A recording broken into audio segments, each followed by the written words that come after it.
বর্ষার দিন বৃষ্টি হইতেছে, মানে এক ফোঁটা দু ফোঁটা পড়তে পড়তে ঝপঝপাইয়া বৃষ্টি পড়ছে।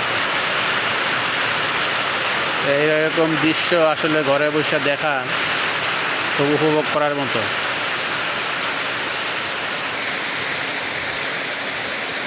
হাতে পানি দেখা যায়, দেখেন এখন প্রতিদিনই মোটামুটি বৃষ্টি হচ্ছে।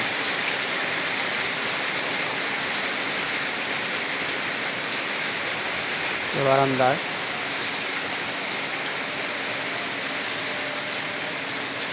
দেখতে দেখতে বৃষ্টি, শুকনো উঠানটার কাদা হয়ে গেল, আকাশ মেঘলা আছে।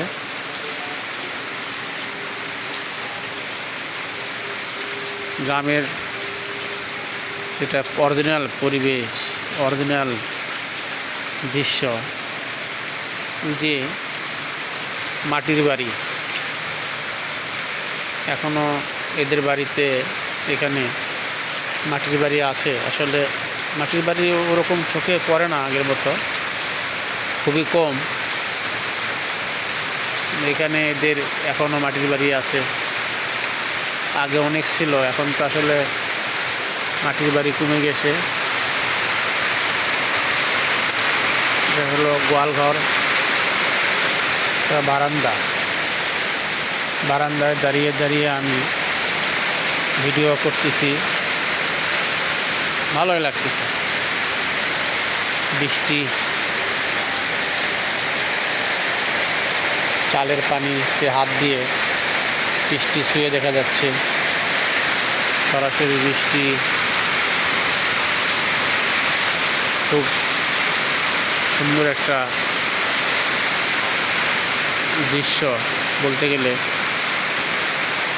আজকে আমি বাসায় আসি বলেই ভিডিওটা করতে পারতেছি, অফিসে গেলে হয়তো বা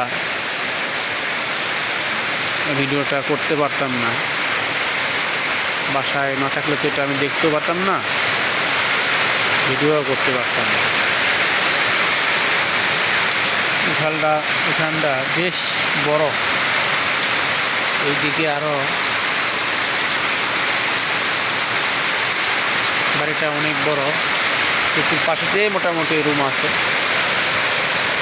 ওই মাটির বাড়িতে তারা থাকে।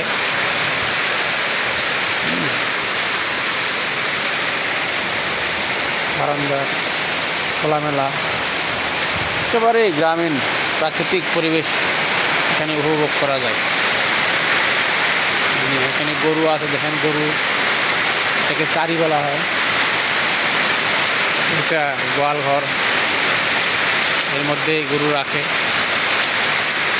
তবে এইসব এলাকায় একটা জিনিস ভালো, সেটা হচ্ছে যে চুরি হয় না, খুব কম। আমি এখানে প্রায় 2 বছরের মতো আছি, আমি দেখলাম না বা শুনলাম না কোনো দিন যে কোনো ঘরে বা কারো হয়েছে চুরি হয়েছে কোনো বাড়িতে। রুমের থেকে হয়তো বা মোবাইল, যদিও আমার রুমের থেকে একটা মোবাইল চুরি হয়েছে, কিন্তু এটা তো আসলে দূরের লোকে নেয় নাই,